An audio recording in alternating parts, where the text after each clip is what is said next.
Hello friend, मैं पुष्पांजलि कुमारी आप लोगों के सामने वंस अगेन केमिस्ट्री का ये नेक्स्ट लेक्चर लेके आई हूँ। और आई होप कि आप लोगों को ये लेक्चर अच्छा लगेगा। और आप देखिएगा, पीछे का जो लेक्चर देख चुके हैं उसके बाद ही इसको देखिएगा। और जब भी देखिएगा तो उसके साथ अपने बुक को पास में रख के देखिएगा ताकि आप लोगों को अच्छी तरह से समझ में आ जाए। तो देखिए, आज का टॉपिक है चौथा रिएक्शन, एकल विस्थापन अभिक्रिया। आप अपने बुक में देखेंगे एकल विस्थापन अभिक्रिया को सिंगल डिस्प्लेसमेंट रिएक्शन कहा जाता है। तो एकल विस्थापन अभिक्रिया होता क्या है, पहले हम परिभाषा इसको बता दे रहे हैं। तो वैसी अभिक्रिया जिसमें किसी यौगिक में उपस्थित किसी परमाणु या परमाणु के समूह को किसी दूसरे परमाणु के द्वारा विस्थापित कर दिया जाता है, यानी कि हटा दिया जाता है, उसे एकल विस्थापन अभिक्रिया कहते हैं। एकल विस्थापन अभिक्रिया को हम तीन तरह के एग्जाम्पल से दिखा सकते हैं। पहला एग्जाम्पल आप देख रहे हैं, कम क्रियाशील धातु का अधिक क्रियाशील धातु के द्वारा विस्थापन। तो चलिए पहले हम एग्जाम्पल देखते हैं, फिर आप लोगों को ये चीजें क्लियर हो जाएगी। देखिए, उदाहरण के तौर पे अगर हम बात करें, सबसे पहले हम बात करते हैं लोहा। लोहा एक धातु है और इसको हम कॉपर सल्फेट यानी CuSO4, जिसको हम नीला थोथा कहते हैं, इसके विलयन में डालते हैं तो बन जाता है FeSO4 प्लस Cu, यानी कि कॉपर यानी तांबा जो है वो बाहर हो जाता है। इस अभिक्रिया में हम क्या देख रहे हैं, कॉपर सल्फेट के घोल में लोहे का टुकड़ा डालने पर लोहा क्या करता है, तांबा यानी कॉपर को बाहर निकाल देता है और कॉपर की जगह पे खुद चला जाता है। तो इससे हमें पता चलता है कि जो कम क्रियाशील धातु है वह अधिक क्रियाशील धातु के द्वारा क्या होता है, विस्थापित होता है। विस्थापित का मतलब होता है अपने जगह से हट जाता है। तो तांबा यहाँ पे कम क्रियाशील हुआ और लोहा ज्यादा क्रियाशील हुआ। ठीक है, तो ये विस्थापन अभिक्रिया आप समझ गए होंगे कि किसी यौगिक में उपस्थित परमाणु को किसी दूसरे परमाणु के द्वारा विस्थापित कर दिया जाता है, यानी हटा दिया जाता है, इसे विस्थापन अभिक्रिया कहते हैं।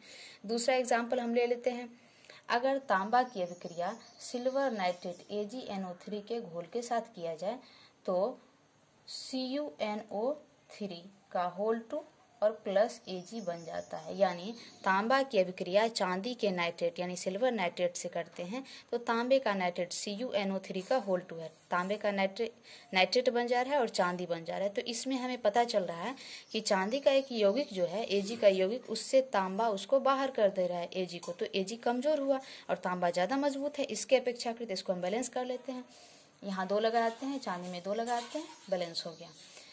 तो ये समझ में आ गया। इसी तरह एक और एग्जांपल हम ले लेते हैं, अगर जस्ता की अभिक्रिया यानी Zn की अभिक्रिया कॉपर सल्फेट CuSO4 के साथ करते हैं तो ZnSO4 बन जाता है और Cu अलग हो जाता है, तांबा। 3 अभिक्रिया यहाँ आप देख रहे हैं। ऊपर सबसे पहला अभिक्रिया है लोहा का कॉपर सल्फेट से अभिक्रिया किए तो यहाँ FeSO4 और Cu अलग हो गया, तो Cu कमजोर हुआ और लोहा ज्यादा मजबूत हुआ। यहाँ कॉपर की अभिक्रिया सिल्वर नाइट्रेट से करते हैं तो यहाँ पे कॉपर नाइट्रेट बन जाता है और सिल्वर यानी चांदी बाहर हो जाता है, तो चांदी यहाँ कमजोर है और तांबा मजबूत है।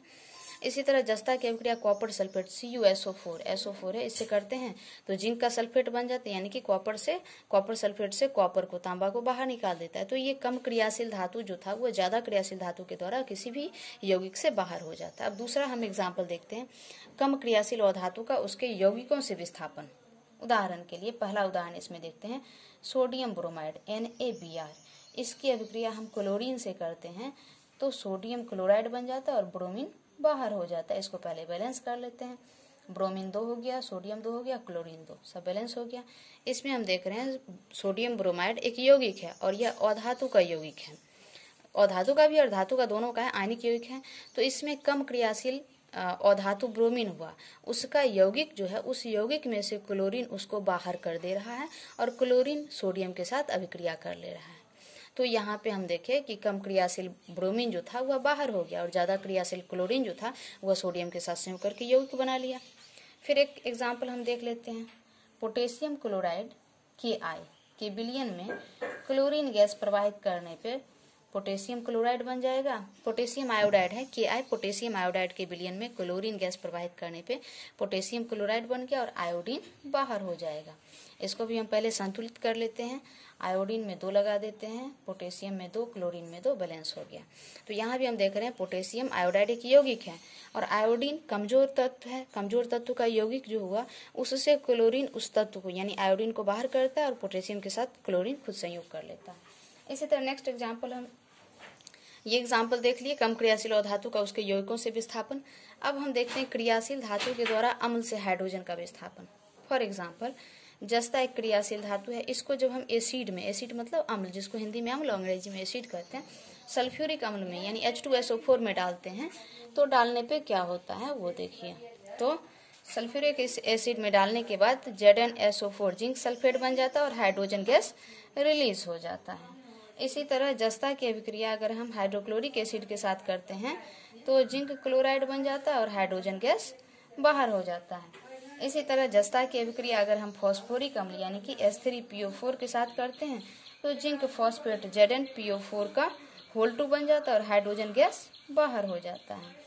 तो इन सारे अभिक्रिया में यहाँ इसको बैलेंस कर देना जरूरी बनता है। हाइड्रोक्लोरिक एसिड में भी हम इसको बैलेंस कर देते हैं और सल्फ्यूरिक एसिड में बैलेंस है। तो देखिए जस्ता एक बहुत ही क्रियाशील धातु है और वह लगभग सभी अम्ल, सल्फ्यूरिक अम्ल, हाइड्रोक्लोरिक अम्ल, फॉस्फोरिक अम्ल, सभी अम्ल से हाइड्रोजन गैस को बाहर कर दे रहा है। तो चलिए फ्रेंड, आज का टॉपिक आप लोगों को समझ में आ गया होगा। नेक्स्ट वीडियो में मिलते हैं, तब तक के लिए धन्यवाद। लाइक शेयर और सब्सक्राइब कर